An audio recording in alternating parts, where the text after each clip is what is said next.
राम राम, मैं पंडित एसके मिश्र। अगर आप किसी को बस में करना चाहते हैं या बस में करना चाहते हैं, अगर वो आपकी प्रेमिका है या प्रेमी है, पति है या पत्नी हो, कोई भी हो, किसी व्यक्ति को बस में करना चाहते हैं तो उसके लिए आपको एक अंगूठी रिंग खरीदना है। अब ये नहीं कि बहुत महंगा ही हो, और ऐसा भी नहीं है कि बहुत कॉस्टली हो या कोई खास गोल्ड का हो या चांदी का, कोई भी आपको एक अंगूठी खरीदनी है। उसको लाएं। जो आप बोएंगे वही आप काटेंगे। हम जो उम्मीद दूसरों से करते हैं वह हमको देना पड़ेगा। प्रेम पाने के लिए प्रेम देना पड़ता है, सम्मान पाने के लिए सम्मान देना पड़ता है, सुख प्राप्ति के लिए सुख देना पड़ता है और दुख प्राप्ति के लिए भी दुख देना पड़ता है। आप जिस माहौल में हैं उस माहौल में रहने का प्रयास करेंगे, जो सोचेंगे उसमें वृद्धि होती जाएगी। यदि आप अच्छा सोचते हैं तो आप देखिएगा आपको वजह भी मिल जाएगी अच्छा सोचने के लिए। अगर आप प्रेम चाहते हैं तो आप प्रेम करिए, अपने आप से प्रेम करिए, अपने रिश्तों से प्रेम करिए। हर व्यक्ति आपको प्रेम करेगा। और यदि आप दुख में हैं और वही सोचते रहेंगे तो देखिएगा आपको दुख में रहने का भी कारण मिल जाएगा और लंबे समय तक आप दुख में ही विचरण करते रह जाएंगे। यदि आप चाहते हैं कि आप निरोग हो, स्वास्थ्य चाहते हैं तो स्वास्थ्य के बारे में सोचिए।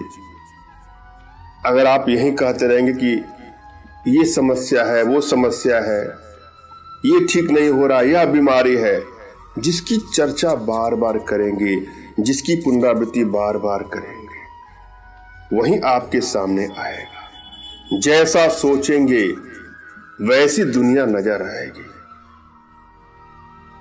दुकानदार भी, व्यवसाय भी ये नहीं बोलते हैं कि हमें दुकान बंद करना है, वह बोलते हैं कि हमें दुकान बढ़ाना है। क्यों बोलते हैं? उनकी मान्यता है, या हमारे शास्त्रों में लिखा भी गया है कि हमारे जिह्वा में 24 घंटे में से कोई समय ऐसा आएगा कि सरस्वती जी हमारे जिह्वा पर विराजमान होती है। आप जो भी मुख से निकालेंगे कभी न कभी तो पूरा हो ही जाएगा।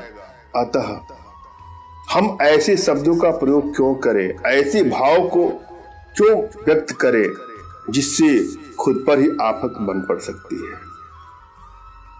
इसलिए अच्छा सोचें, सात्विक सोचें, अच्छे विचार अपने अंदर लाएं। न कभी हानि देंगे न हानि लेना पड़ेगा, न चोट देंगे न चोट लेना पड़ेगा। आप दूसरे को समझेंगे तो दूसरा आपको भी समझना पड़ेगा। ये सब तो एक ऐसी बातें हैं कि सबको पता है, सब लोग जानते हैं, इसलिए इसका उपयोग नहीं कर पाते हैं। हम वशीकरण का प्रयोग तभी करते हैं जब अगला हमसे दूर चला जाता है, या जीवन में हम जब भी कोई चीज प्रयोग करते हैं जब उस भाव में कमी हो जाती है तभी उस पर ध्यान जाता है। और लोग भी हालचाल तभी पूछते हैं जब कोई आपको कष्ट हो। पैर में कष्ट होगा तो लोग पूछेंगे, अरे आपके पैर में क्या हुआ? जब पैर ठीक था तो किसी ने पैरों के बारे में नहीं पूछा। जब चोट लगती है तो लोग उसके बारे में पूछते हैं। उसी प्रकार हम वशीकरण का प्रयोग तभी करते हैं जब कुछ रूठ गया हो, कुछ टूट गया हो, कुछ बिखर गया हो। जब बिखरता है, जब टूटता है, एक टेंशन, एक तनाव होता है। हमारे मन मस्तिष्क में एक निराशा की ग्रंथि उत्पन्न हो जाती है और उस समय हम एकाग्रता में नहीं रह पाते हैं। कोई प्रयोग कैसे कर पाएंगे जब हम स्वयं ही शांत नहीं है? दूसरे को बस में कैसे कर पाएंगे आप जब स्वयं अपने आप को अपने बस में नहीं कर पा रहे? सबसे पहले आवश्यकता है अपने भीतर के तनाव को, अपने भीतर के विरोधाभास को, अपने भीतर के दुख को खत्म किया जाए, अपने आप में लौटा जाए। इसके लिए एक छोटा सा प्रयोग है, उसको जरा आजमा के देखिएगा।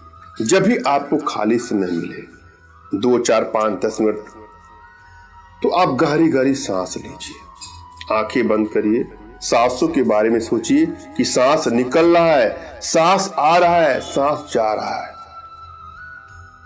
इसको बैठ के कर सकते हैं, सो के भी कर सकते हैं। यदि बैठ के करते हो तो किसी आसन का प्रयोग करिएगा जो ऊर्जा का कुछ अलग हो, और बैठिएगा तो आपकी रीढ़ की हड्डी बिल्कुल सीधी होनी चाहिए, कमर, गर्दन, मेरुदंड बिल्कुल सीधा होना चाहिए। और अगर आप लेट के करते हो तो यह प्रयास करिए कि जहां लेटते हो वह बिल्कुल तख्त वगैरह हो, बहुत मोटे गद्दे वगैरह ना हो, बिल्कुल आराम के साथ, राहत के साथ आप यह करिए। आंखों को हल्के से आपको बंद करना है, कोई स्ट्रेस ना हो, होठों को हल्के से आपको बंद करना है, जैसे गुलाब की 2 पंखुड़ियां एक दूसरे को स्पर्श कर रही हैं, टच कर रही हैं। सांसों पर फोकस 5 मिनट करिए। उसके बाद से अपने नाक जो नोज है उसके अग्रभाग को आपको देखना है। 5 मिनट तक आप ऐसा करिए, उसके बाद आपको निद्रा आएगी। अगर नींद लगे तो सो भी जाइएगा। लगातार ऐसे करने से आपके मन में जो निराशा की चीजें वो खत्म हो जाएंगी, अंदर से आप स्ट्रांग हो जाएंगे। उसके बाद कोई प्रयोग करेंगे तो आपको सफलता अवश्य मिलेगी। और जब भी आप कोई प्रयोग करने जाए तो अपने इष्ट का स्मरण कर लें, उनसे मानसिक रूप से मानसिक आदेश और आशीर्वाद प्राप्त कर लें। तत्पश्चात अपने आध्यात्मिक गुरुदेव का भी आपको स्मरण करना है और उनसे भी आपको मानसिक रूप से मानसिक आदेश और आशीर्वाद प्राप्त कर लेना है। और यदि आपके पास कोई आपके आध्यात्मिक गुरुदेव नहीं है तो बिल्कुल निराश न हो। मेरे प्रति कृतज्ञता का भाव, श्रद्धा का भाव, विश्वास का भाव और समर्पण का भाव रखते मुझसे ही मानसिक रूप से मानसिक आदेश और आशीर्वाद प्राप्त कर यह प्रयोग करें, आपको सफलता अवश्य मिलेगी। मुझसे मानसिक रूप से मानसिक आदेश और आशीर्वाद प्राप्त करने के लिए कमेंट बॉक्स के नीचे आपको टाइप करना है कि मुझे आदेश दे, और यदि रिप्लाई में मैं आपको हार्ट का सिंबल या साइन देता हूं तो समझिएगा कि आपको आदेश और आशीर्वाद मिल चुका है। इस प्रयोग को आप कर सकते हैं या कर सकती हैं। कमेंट बॉक्स में वही लोग कमेंट कर जिन्होंने चैनल को सब्सक्राइब किया है। यदि आपने सब्सक्राइब नहीं किया है तो सब्सक्राइब कर लीजिएगा। और उसके बाद कुछ दिन, 1 हफ्ते तक लगातार ओम क्लीम नमः, ओम क्लीम नमः का आपको जाप करना है। अपने हाथों में लेकर के ओम क्लीम नमः का जाप करें। जब भी आप मंत्रों का जाप करें तो आसन का प्रयोग करना है जो ऊर्जा का कुचालक हो, मेरुदंड, गर्दन की हड्डी, रीढ़ की हड्डी बिल्कुल सीधा हो। बैठ करके प्रसन्नचित भाव में आपको इसका जाप करना है। उसके बाद पूर्णिमा के दिन अपनी प्रेमिका को या प्रेमियों को, पति को, पत्नी को, किसी को आप पहना देंगे तो वह अवश्य ही आपके वशीकरण पास में, सम्मोहन पास में, आकर्षण पास में हो जाएगा या हो जाएगी।